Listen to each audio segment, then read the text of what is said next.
Good day, everybody. I greet you in the name of Jesus Christ. And this morning, the Lord speaks to us out of Matthew 4, verse 17.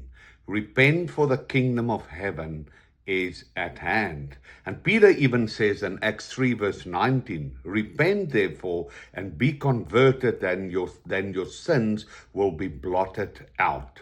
You see, what is repentance? Repentance is not merely a feeling when you feel sorry for your sin, saying, I'm sorry.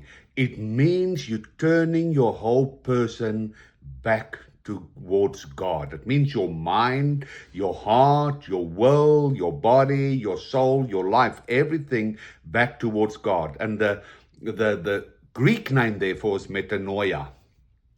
What happens now?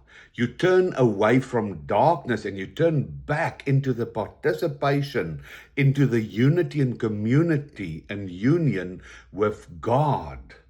And that is in theosis, that you can participate with them.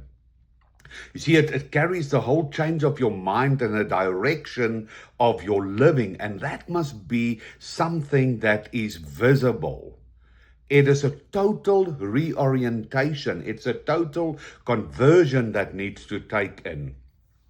And this can only happen when we see ourselves through the eyes of God and in truth, where we have sinned, where we have become passionate about the desires of the world, where pride has entered, when we have harmed others, where we have resisted God's will, and where our hearts have become distant towards God. You see, we need to always recognize the condition of our hearts when we repent. And we give recognition to God for literally enlightening you and showing you the condition of your heart. It is so important that when we repent, it must bear fruit. It must always bear fruit.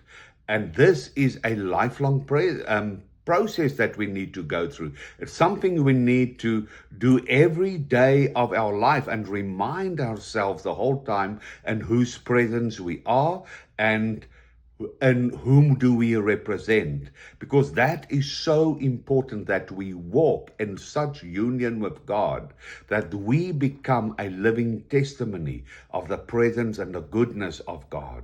So what do we basically do when we repent?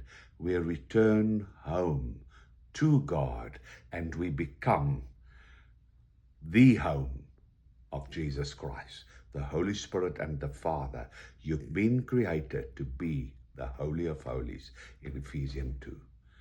Let's look at our lives, let's look at our hearts, and let's glorify God. I bless you.